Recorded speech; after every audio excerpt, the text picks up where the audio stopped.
জামায়াতের নেতৃত্বাধীন জোট থেকে ইসলামী আন্দোলন বেরিয়ে গেছে, এটাই এই মুহূর্তের সবচেয়ে গুরুত্বপূর্ণ খবর। গতকাল একটা ভিডিওতে কথা বলেছি এটা জামায়াতকে কিভাবে তার নির্বাচনের কৌশলে প্রভাবিত করবে। আজ একটু কথা বলতে চাই ইসলামী আন্দোলন আসলে আগামী নির্বাচনে তাকে কোথায় দেখতে পারে।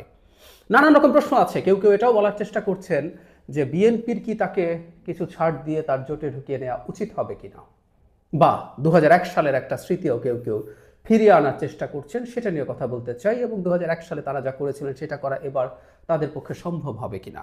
এখন পর্যন্ত তথ্য হচ্ছে তারা গতকালের আগের দিন যখন ঘোষণা করেছেন এই জোটে নেই, তখন তারা এককভাবে নির্বাচন করবেন বলে জানিয়েছেন এবং তারা কতগুলো সিটে ক্যান্ডিডেট দেবেন, যেগুলো দেয়া আছে সেটা তারা জানিয়েছেন। প্রথম বিএনপির কথা বলি, বিএনপির কি উচিত হবে ইসলামী আন্দোলনকে সাথে নেওয়া? জোটের রাজনীতি বলে যখন কোনো একটা জোটের উপর বিক্ষুব্ধ হয়ে একটা রাজনৈতিক দল বেরিয়ে আসে তাকে তার সাথে নেওয়াটা টেকনিক্যালি খারাপ না।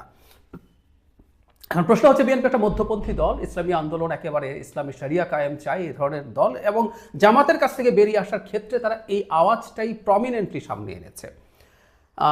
তাহলে একটা মধ্যপন্থী দলের কি একটা ইসলামী দলকে সাথে নেওয়া সম্ভব, এই ধরনের ইসলামী দল? উত্তর হচ্ছে খুব অসম্ভব তা না। ইনফ্যাক্ট বিএনপির সাথে জোটে একটা গুরুত্বপূর্ণ ইসলামী দল আছে, জমিয়তে উলামায়ে ইসলাম, আরও দুটো আছে সম্ভবত, কিন্তু তারা নিবন্ধনপ্রাপ্ত নয়। তো ফলে বিএনপি নেয়নি তা না, ইসলামী আন্দোলনকে নেওয়া যাবে না ব্যাপারটা এইরকম না, কিন্তু এখানে আমার মনে হয় নেওয়াটা কোনোভাবেই উচিত হবে না, বিএনপির আসলে প্রয়োজন নেই।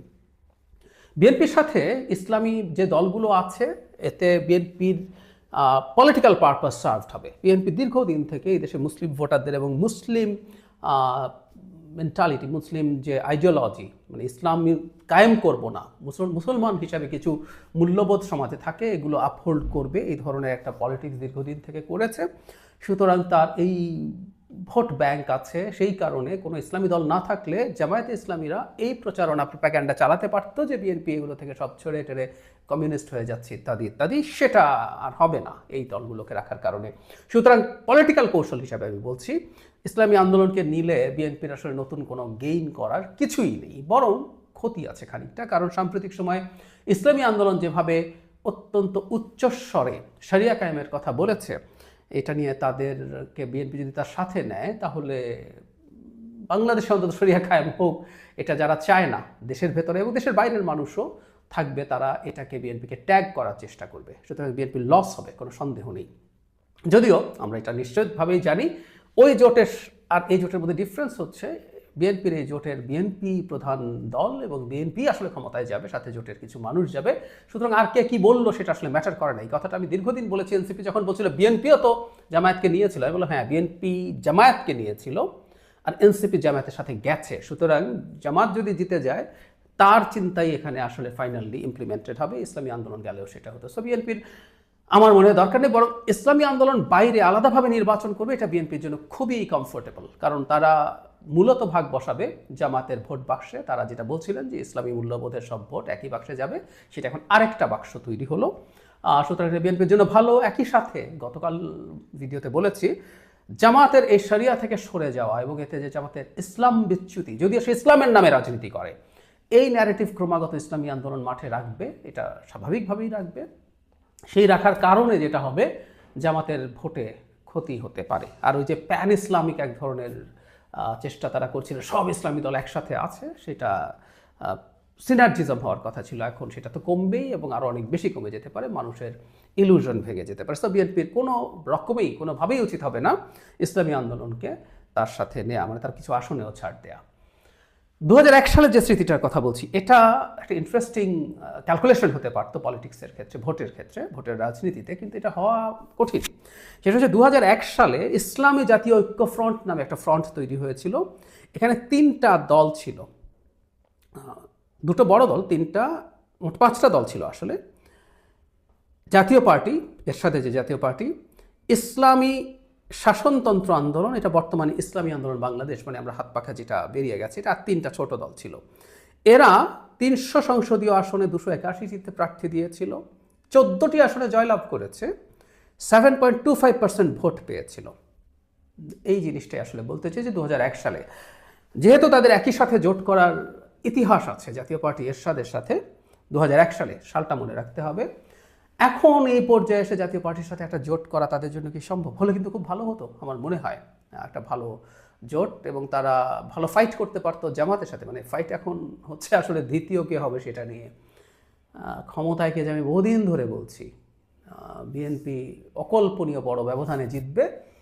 ইভেন স্বতন্ত্রকে যদি একটা দল ধরি, বিএনপি স্বতন্ত্রদেরকে, তারা সেকেন্ড হয়ে যাওয়ারও সমূহ সম্ভাবনা আছে যদি স্বতন্ত্র অনেককে বসে না যান।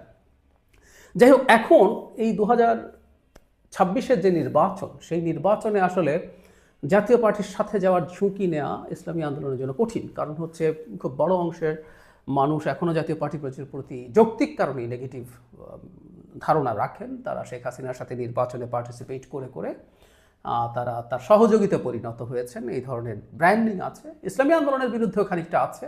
তারা লোকাল গভর্নমেন্ট অনেক ইলেকশনে পার্টিসিপেট করেছেন, কিন্তু ঘটনাচক্রে 24-এর ইলেকশনের আগে তাদের নায়েবে আমির বরিশাল সিটি কর্পোরেশন ইলেকশনে আহত হওয়ার পর তারা সব ইলেকশন থেকে উইথড্র করেন। ফলে 24-এর নির্বাচনে তারা যাননি শুধু না, গণঅভ্যুত্থানেও তাদের গুরুত্বপূর্ণ ভূমিকা আছে। ফলে ইসলামী আন্দোলনের জন্য আসলে এটা সোজা না জাতীয় পার্টির সাথে জোট করা, কিন্তু আমার মনে হয় তারা এই ধরনের একটা আলাপ আলোচনা করে দেখতে পারেন। আমাদের একটা কথা মনে রাখতে হবে, জাতীয় পার্টি নিষিদ্ধ দল নয়, জাতীয় পার্টির কর্মসূচি আওয়ামী লীগের মতো নিষিদ্ধ নয়। সুতরাং জাতীয় পার্টি নির্বাচনে থাকতে হবে, থাকবে, এবং যথেষ্ট নিরাপত্তা যদি জাতীয় পার্টিকে দেওয়া হয়, দিতে হবে আসলে সরকার এবং নির্বাচন কমিশনের এই ব্যাপারে সতর্ক থাকতে হবে। তাহলে এই জোট যদি হয়, এই জোট দ্বিতীয় স্থানের কম্পিটিশন করার সম্ভাবনা আছে, এটা উড়িয়ে দেওয়া যাবে না।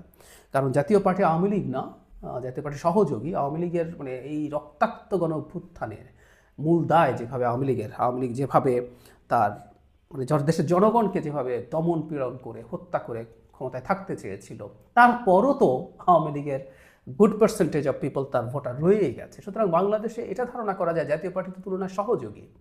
সুতরাং তার যে ভোটার বেইজ, সাথে আমি এটা বলতে চাই আওয়ামী লীগেরও ভোট যোগ হতে পারে। ফলে এটা একটা ভালো ডিল হওয়ার সম্ভাবনা আছে যথেষ্ট। আমার মনে হয় তারা ভেবে দেখতে পারেন, আমি জানি না তারা ভাবছেনও হয়তো।